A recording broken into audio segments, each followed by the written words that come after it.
Aujourd'hui, on a une dégradation de l'institution vers l'organisation et une dégradation de l'organisation vers l'organon, vers l'instrument. L'université, c'est aussi, pour moi, ce n'est pas qu'une institution, mais c'est un vécu aussi.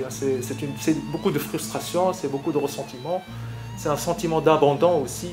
Les institutions sont enracinées dans des valeurs et des normes, utilisent des valeurs et des normes pour produire, pour reproduire des valeurs et des normes. C'est leur économie fondamentale. L'université, c'est l'institution dont une des fonctions, c'est d'être l'anti-institution. Dans le sens où c'est là où tout se critique, y compris l'institution universitaire elle-même. La multiversité permet de développer des sous-cultures, des petites communautés, qui peuvent être relativement autonomes. Donc nous ne sommes plus dans le corps, nous sommes dans la multiplicité. Puisque la société s'est diversifiée, l'université a dû évoluer vers la multiversité elle-même. L'université, comme son nom l'indique, elle a un rôle extrêmement important à jouer dans ce nouveau rapport entre le particulier et l'universel.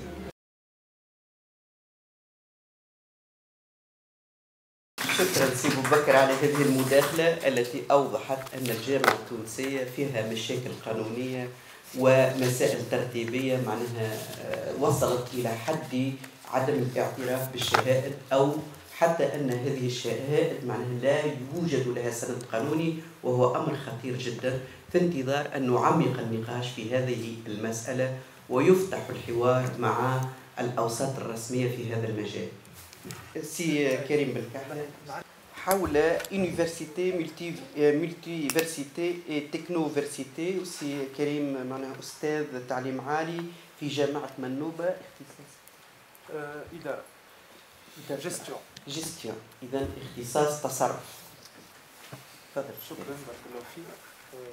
وسي كريم سيتحدث بالفرنسية.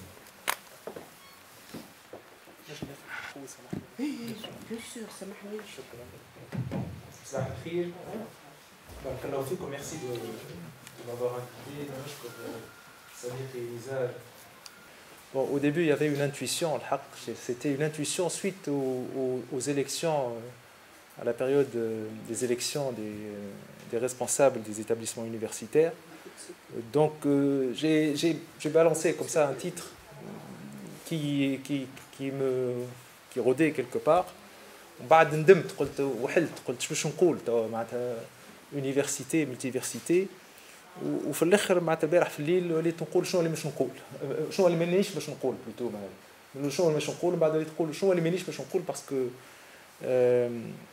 bon mon intervention va être un petit peu conceptuelle parce que en fait je suis parti d'un constat, de deux constats en fait. La crise multidimensionnelle, on n'a pas besoin d'y revenir, mais aujourd'hui l'université accélère les inégalités sociales.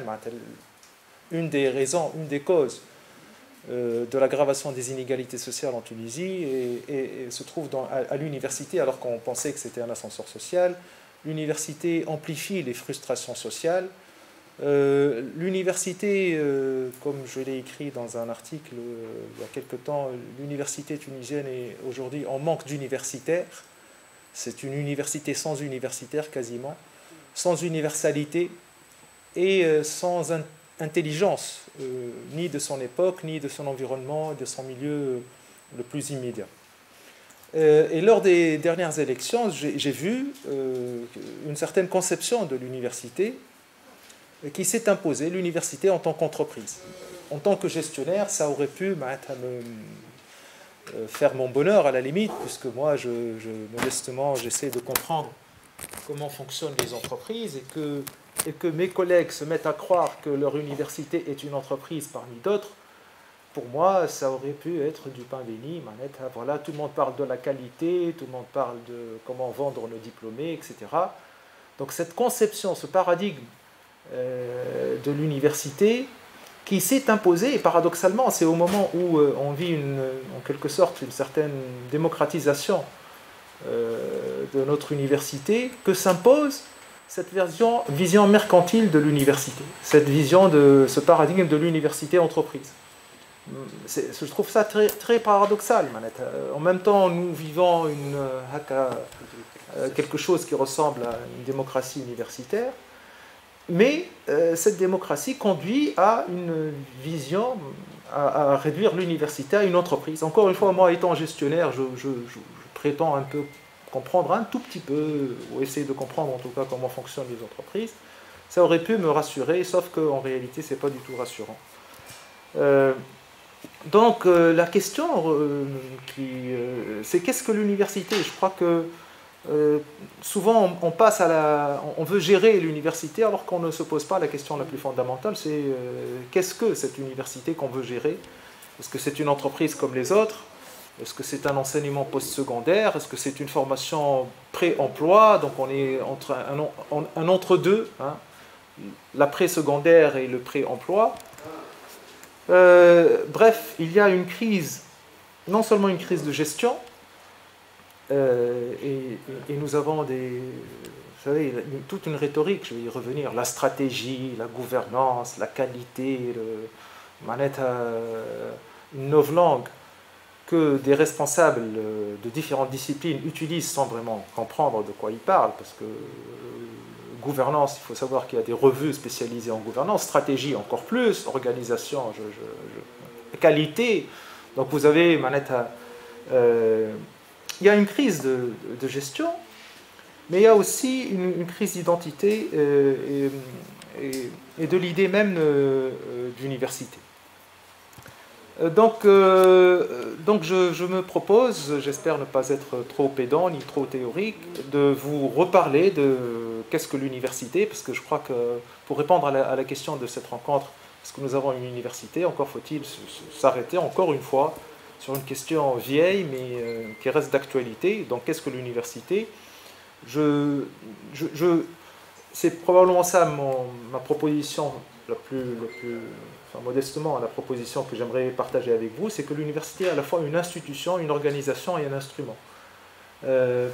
Une institution, une organisation et un instrument, et je vais revenir sur chacune de ces notions-là. En quoi est-ce que c'est une institution, en quoi c'est une organisation et en quoi c'est un instrument. Ensuite, et ça c'est le sous-titre en fait de mon intervention, c'est « Faut-il enterrer la vieille institution ?» Faut-il en finir avec une certaine conception de l'université, institution, comme semblent le faire en tout cas tous les apprentis gestionnaires qui croient pouvoir gérer l'entreprise universitaire. Deux hypothèses. Comme je le disais, l'université est à la fois une institution, une organisation et un instrument. Et s'il y a une crise aujourd'hui, c'est qu'il y a une remise en cause ou un changement d'un certain équilibre, d'une configuration entre ces trois conceptions. De mon point de vue, l'université, c'est trois choses à la fois. Or, aujourd'hui, on a une dégradation de l'institution vers l'organisation et une dégradation de l'organisation vers l'organon, vers l'instrument. Et in fine, nous n'avons plus que des instruments sans l'institution qui devrait porter aussi bien les instruments que les organisations. Alors, cette crise, ou cette dégradation de l'institution en organisation et de l'organisation en instrument,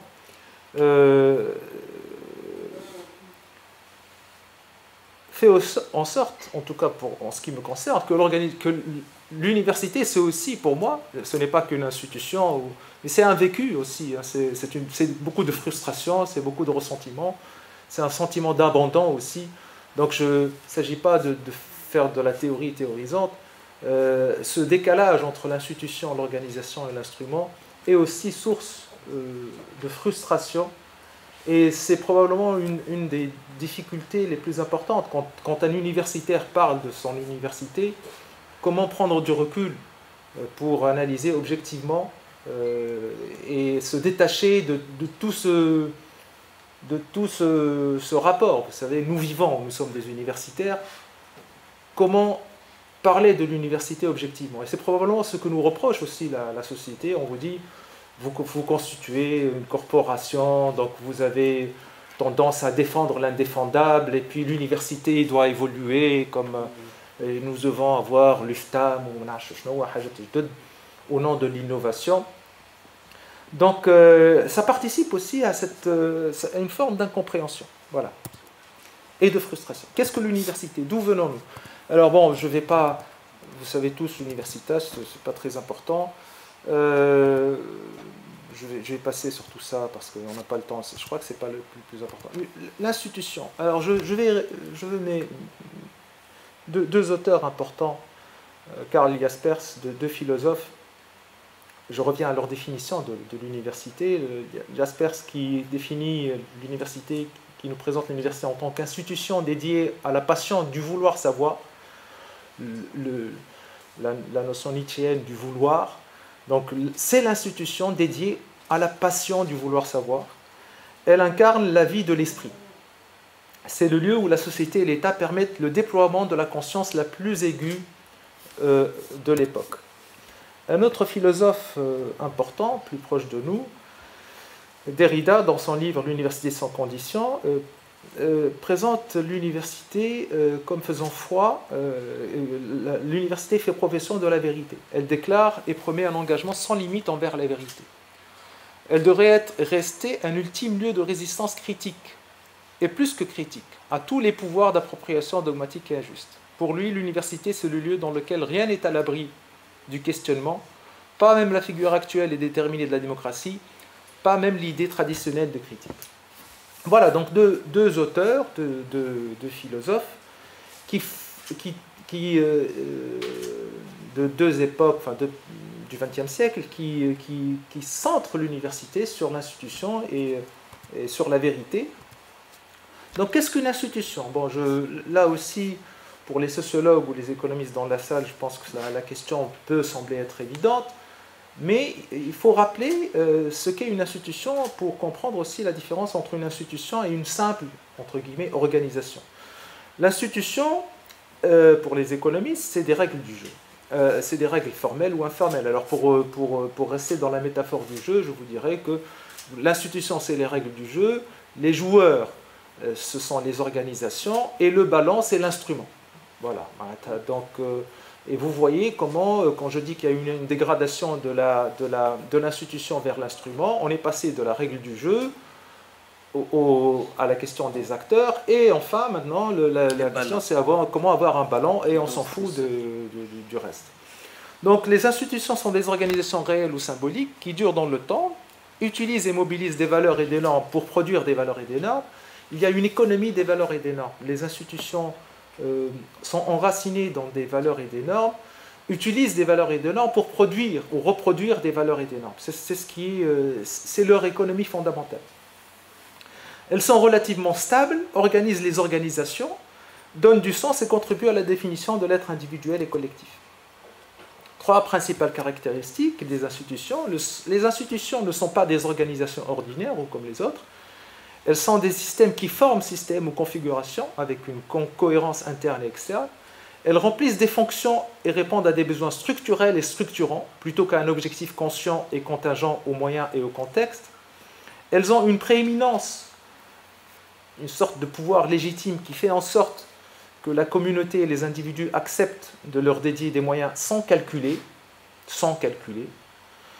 Et alors que les organisations répondent à des objectifs subjectifs, individuels ou collectifs, les institutions répondent à des fonctions qui trouvent leur source dans des besoins naturels, loin dans le passé, l'héritage historique, et loin dans l'avenir, le devenir. Deuxième grande caractéristique, c'est que les institutions sont stables ou permanentes, entre guillemets, elles rythment la vie et transforment le temps en durée et en temporalité. Les institutions changent très lentement. Et en règle générale, elle change de façon, ce qu'on appelle isomorphisme. Ce n'est pas une action volontaire d'un dirigeant, par exemple, qui arrive, ou en tout cas rarement, qui arrive à changer une institution. C'est des processus très lents par isomorphisme, en fonction de ce qu'on appelle une dépendance, les économistes appellent une dépendance au sentier. Et les institutions entrent en crise, elles ont une vie, la vie des institutions. Tout d'abord, si elles ne remplissent plus les fonctions auxquelles elles étaient dédiées, et ensuite, et surtout, et surtout, les institutions entrent en crise si elles sont confondues avec des moyens ou des objectifs ou simplement mis au service d'objectifs particuliers. Donc à partir du moment où une institution devient une simple organisation avec des objectifs, ou à partir du moment où une institution devient un simple instrument, elle entre en crise. Alors, troisième et dernière caractéristique, toutes les institutions ont tendance à devenir une fin en soi et pour soi, une sorte de tautologie. Elles sont protégées et exprimées alors par des lois, des droits, une idéologie, notamment celle des droits de l'homme, et les institutions en règle générale aujourd'hui, dans notre époque, sont liées à l'idéologie des droits de l'homme. Les institutions également, en tant que fin en soi et pour soi, exercent une violence symbolique ou réelle contre les concurrents ou les dissidents. Lorsque vous échouez, par exemple, à l'université, vous êtes taxé, je ne sais pas, d'avoir échoué, donc Feshel, voilà, exactement, par exemple, ça c'est des formes de violence symbolique. Elles sont souvent l'objet de tentatives d'instrumentalisation, parce que pour fixer les règles qui arrangent certains, essayer de changer les règles du jeu peut fausser le jeu. Voilà, donc très rapidement, les caractéristiques d'une institution. Alors l'institution universitaire, de mon point de vue, présente trois grands enjeux. L'enjeu de la formation et de la recherche pour la liberté. Grosso modo, l'université moderne est née avec cette idée, l'idée que l'État-nation a besoin de citoyens, que pour avoir des citoyens cultivés, autonomes, libres et rationnels, on a besoin de culture et de science, et pour avoir de la science, nous avons besoin d'université. Donc c'est le triptyque sur lequel est basée l'institution universitaire moderne, l'État-nation, le citoyen libre et rationnel. On ne peut pas être libre si on n'est pas rationnel, et la science, et l'université fait jouer ça, c'est le premier enjeu de l'institution universitaire. L'enjeu de l'autonomie par rapport à d'autres institutions, j'ai dit qu'une institution est une fin en soi et pour soi, donc comment avoir une institution universitaire qui puisse tenir cette promesse-là? Derrida nous propose, par exemple, de nous allier. Il propose que cette institution puisse s'allier à d'autres institutions pour résister aux tentatives de réappropriation. Enfin, l'enjeu de la légitimité. Alors là aussi, il y a une sorte de triptyque. La légitimité par la valeur de la vérité et la vérité par la critique. L'université, c'est l'institution dont une des fonctions, c'est d'être l'anti-institution. Dans le sens où c'est là où tout se critique, y compris l'institution universitaire elle-même. Donc c'est un enjeu à la limite d'autonomie et de légitimité. Alors, deuxième moment, c'est la multiversité. Alors, la multiversité, c'est une notion qui commence à dater maintenant, de 1963. On la trouve dans le discours d'un président de Berkeley, je pense, Clark Kerr, qui a proposé cette notion de multiversité pour caractériser l'évolution de l'université américaine. Mais, comme vous pouvez facilement le deviner, ce qui s'est passé au niveau de l'université américaine s'est généralisé, s'est accéléré avec la mondialisation. Alors, quelles sont les caractéristiques de la multiversité? La multiversité, nous dit Kerr, c'est un impératif plutôt qu'un choix raisonné. Donc, vous n'avez pas le choix, ça s'impose à tout le monde, même si cette multiversité peut avoir un effet dégradé, c'est-à-dire il peut y avoir plusieurs formes de multiversité, plus ou moins pures ou plus ou moins fortes. Dès le départ, Kerr nous dit que la multiversité, c'est une institution incohérente. Tout à l'heure, j'avais défini l'institution par la cohérence. Justement, Kerr nous dit que c'est une institution incohérente. Ce n'est pas une communauté, mais plusieurs. Ses frontières sont floues. Elle est paradoxale. Il nous dit, par exemple, qu'elle est consacrée à l'égalité des chances, alors qu'à l'intérieur même de cette multiversité, on consacre une société de classe et de rang, etc. Alors qu'une communauté devrait avoir une âme, un seul principe animateur, la multiversité a plusieurs principes animateurs, plusieurs âmes. Alors que dans un organisme, les parties et le tout sont inextricablement liés, ce n'est pas le cas de la multiversité. De nombreuses parties peuvent être ajoutées et soustraites avec peu d'effet sur l'ensemble. Donc on est dans une sorte de mécanique ou de mécanisme. Nous ne sommes pas dans l'organisme vivant, nous sommes dans la métaphore de l'organisme vivant, nous sommes dans la métaphore de la mécanique.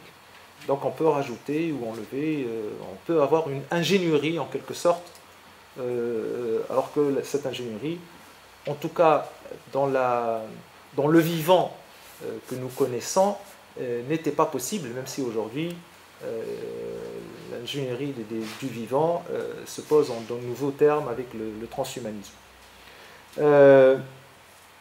Cette multiversité s'adresse à de nombreux publics avec de nombreux intérêts. Il existe plusieurs concurrents pour ce pouvoir, les étudiants, les enseignants, donc il y a plusieurs centres de pouvoir. Cela va donner ce que par la suite on a appelé la stakeholder society, la société des groupes d'intérêts ou des parties prenantes. Et la multiversité permet de développer des sous-cultures, des petites communautés qui peuvent être relativement autonomes. Donc nous ne sommes plus dans le corps, nous sommes dans la multiplicité. Alors Kerr utilise la métaphore de la ville. Il dit que la multiversité c'est une sorte de ville. Alors que l'université était un village avec ses prêtres, la multiversité est une ville d'une infinie variété. Et dans cette ville, le sentiment d'appartenance à une communauté est moins fort que dans un village.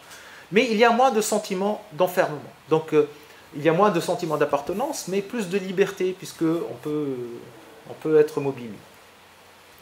Cette multiversité est également un lieu de confusion pour l'étudiant. Pourquoi? Parce que l'étudiant a du mal à établir son identité, son sentiment de sécurité, mais par contre, elle lui offre plusieurs choix. Quand on pense par exemple au projet initial du LMD, c'était exactement ça, permettre une certaine mobilité des étudiants, mais l'étudiant est perdu. Et plus on lui offre des choix, plus il se sent en insécurité, il ne sait pas vraiment ni comment choisir, ni par où passer. La multiversité permet des identités multiples, par exemple pour l'enseignant. Aujourd'hui, l'enseignant lui demande d'être enseignant, d'être chercheur, d'être consultant, d'être administrateur, d'être expert, etc. Et l'enseignement prend moins de place, il est moins central que la recherche dans la multiversité.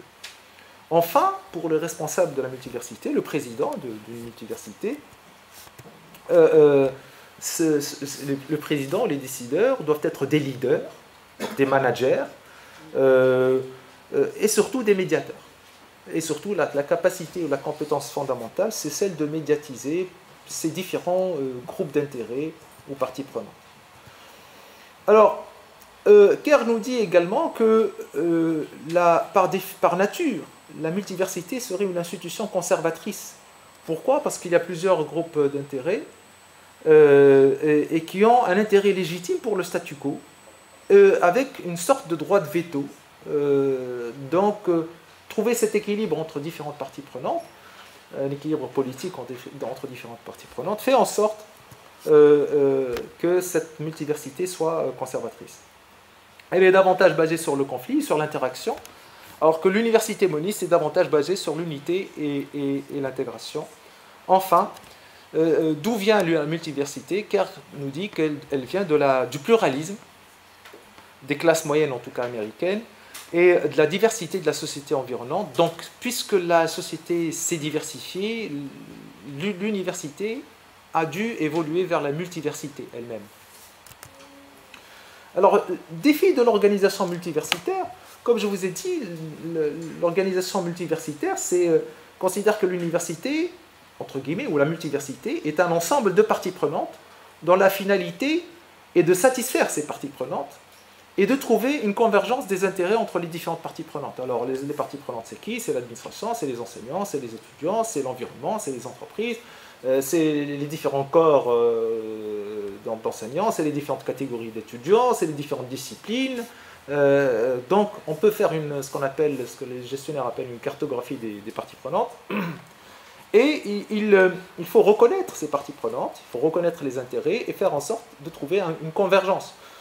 C'est ce qu'on appelle, c'est la gouvernance.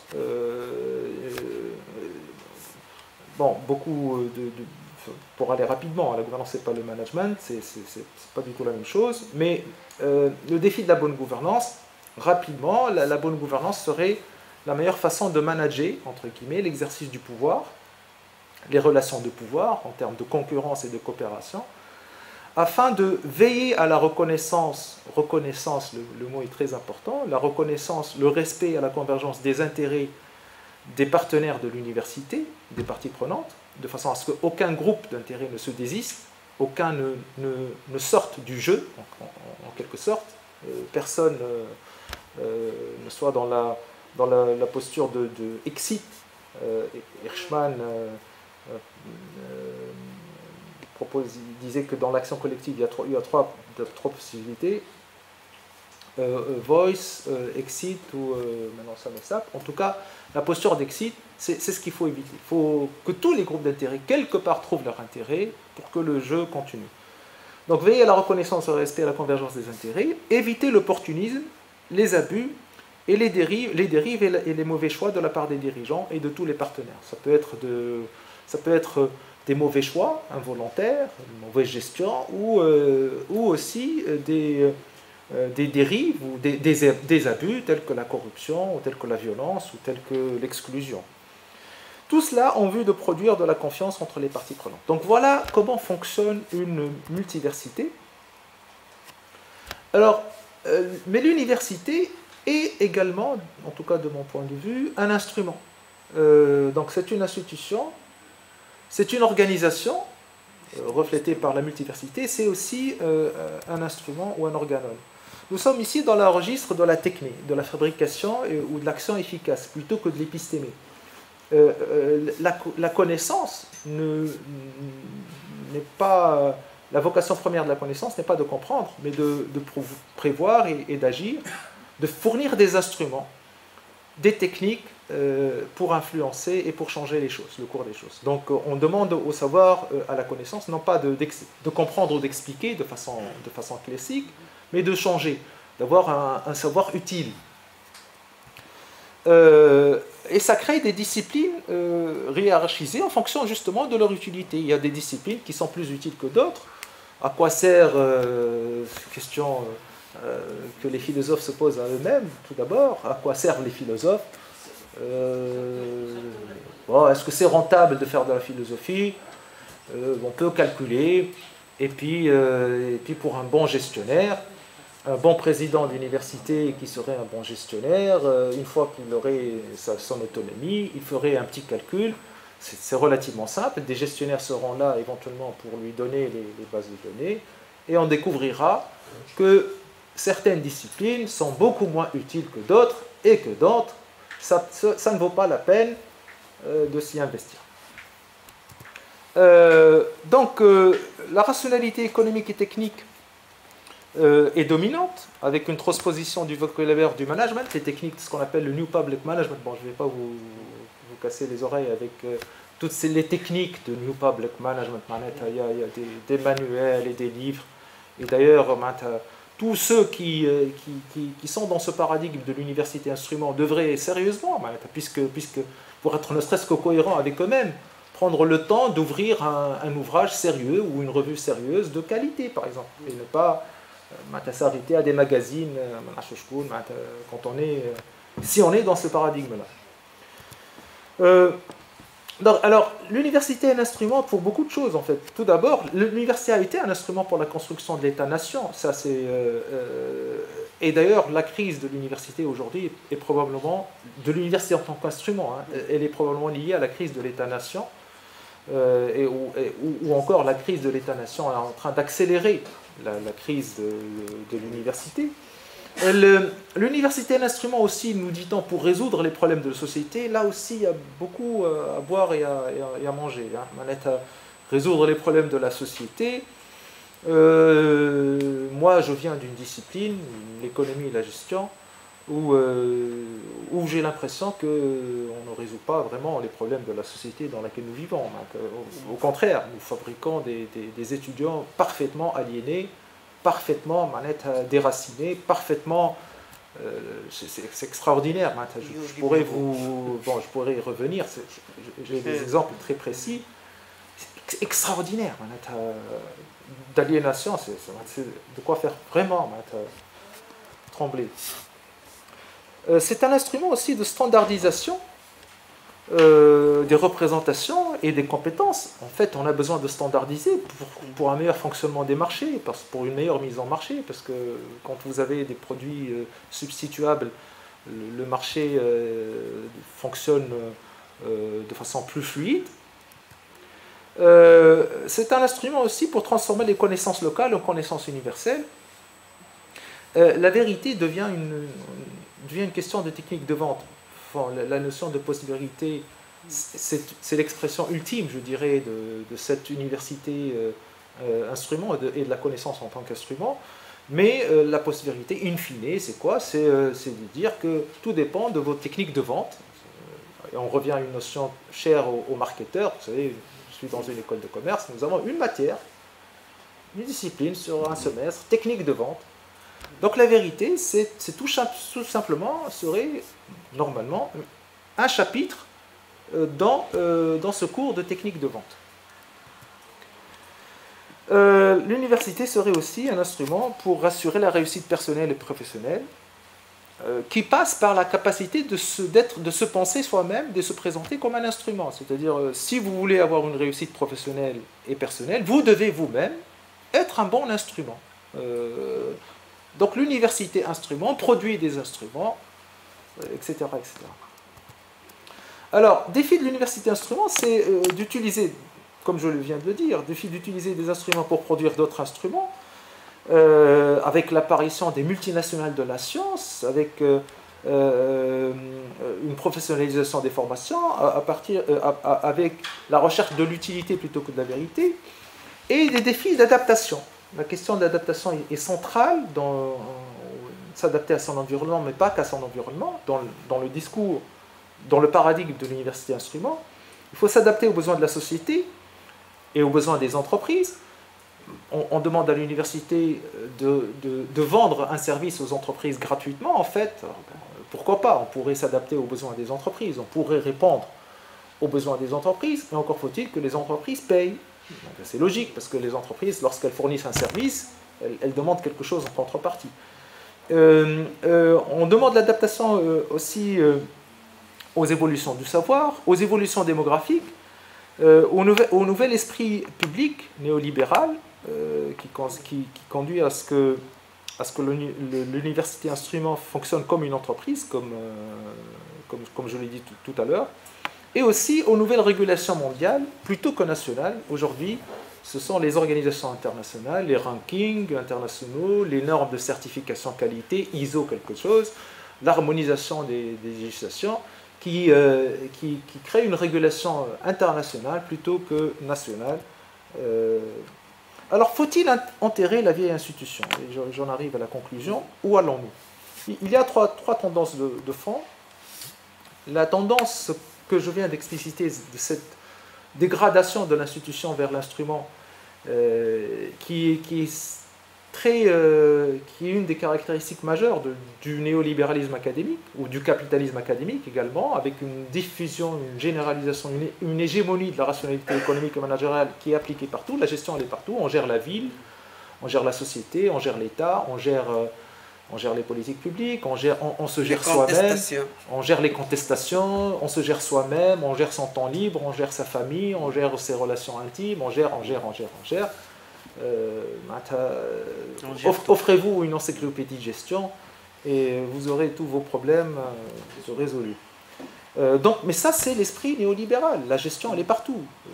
C'est quelque part, c'était peut-être comme ça une intuition quand j'avais quelques années de moi. C'est pour cela que j'avais choisi de faire gestion plutôt que économie, quoique aujourd'hui l'économie elle-même, c'est la gestion de la chose économique. C'est pas de la réflexion, c'est de la gestion de la chose économique.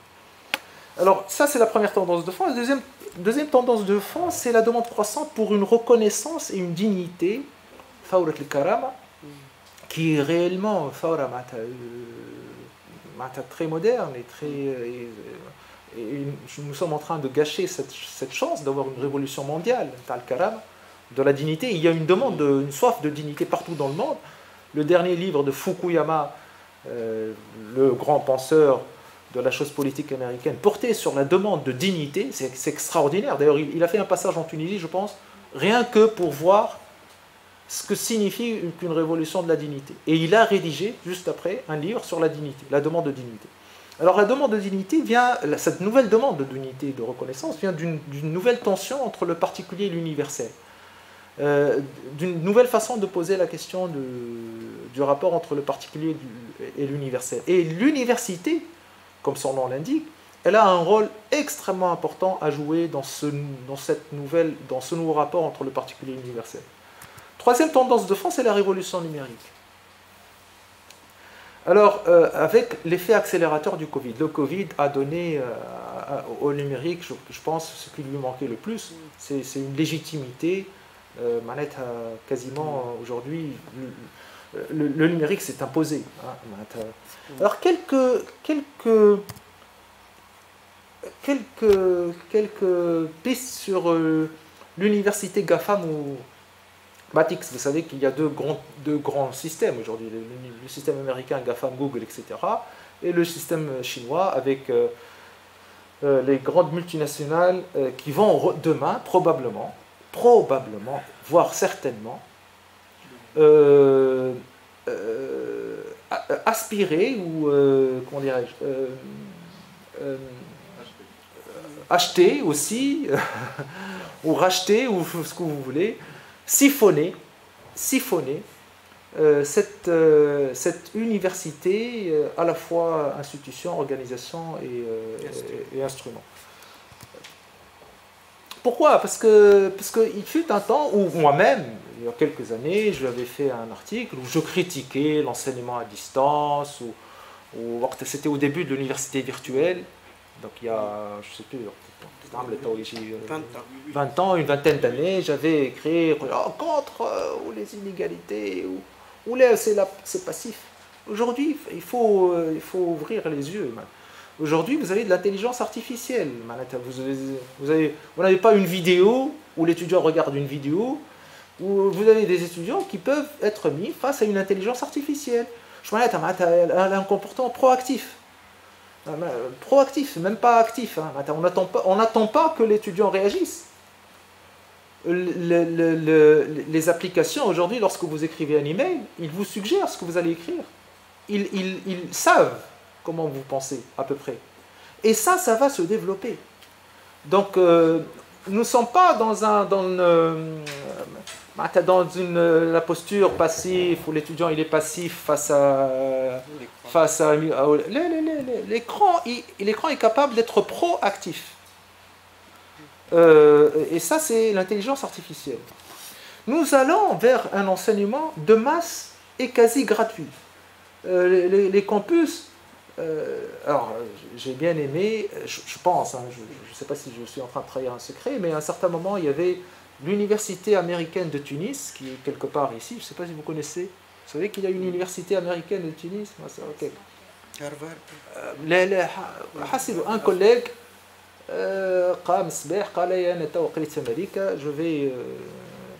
il a senti et il a acheté des hectares. Bon, je ne veux pas être tout ça. Des hectares dans pas loin de Tunis. Des hectares, hein. Investissement clé. Hein. Mais les hectares, c'est absurde. D'ailleurs, il est en train de les revendre. Je sais qu'il est en train de s'il y a des. Construire un campus, des milliards, etc., ce n'est pas l'avenir. Et les Américains l'ont compris. Il faut les frais connexes, restaurants universitaires, transport, foyer, salle de cours, ou restaurant. Tout ça, c'est. Vous avez des plateformes basées sur l'intelligence artificielle, proactives, sans limite, ni dans le temps, ni dans l'espace. Sans limite, ni dans le temps, ni dans l'espace. Vous savez qu'il y a des cours aujourd'hui. Moi, quand j'ai dans mon cours, j'ai 9 étudiants. Dans mon cours d'épistémologie, je suis très content. C'est extraordinaire. J'ai la chance que j'ai ça. C'est des cours aujourd'hui où ils sont suivis en même temps par 400 000 étudiants. Je ai un enseignant qui donne un cours à 400 000 étudiants. C'est pas mal. C'est flatteur. Hein? Donc, par exemple, c'est le MOOC Machine Learning de Stanford University. Donc 400 000 étudiants, Kolla m'inscrit pour suivre. Ça donne un accès à l'éducation comparable à l'invention de l'imprimerie et de l'école publique. L'invention, vous savez, il y a eu comme ça 5 ou 6 grandes révolutions, depuis l'invention de la parole, ensuite l'invention de l'écrit, ensuite l'invention des livres dans l'académie de Platon. Donc on a commencé à écrire des livres. Ensuite, la révolution de l'imprimerie, la connaissance qui s'est démocratisée et qui a permis toutes les révolutions que nous connaissons. Aujourd'hui, je ne sais pas s'il faut résister, s'il faut dire que c'est une bonne chose ou une mauvaise chose, mais vous avez les cours de MIT, comme vous le savez, de Harvard, etc.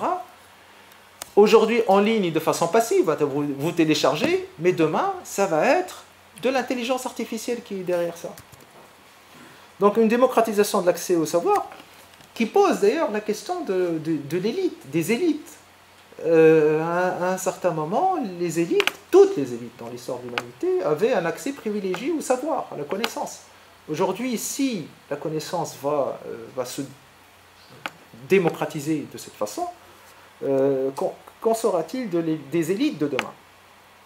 Alors, une grande liberté de personnalisation des cursus, voilà, donc alors, en contrepartie, il va y avoir des millions de faillites, des enseignants qui vont être au chômage, parce que dans la logique des plateformes, la logique de la plateforme, c'est de l'hyperconcurrence. Ensuite, il y a le principe de the winner takes it all, c'est-à-dire quand vous êtes le premier, vous prenez tout.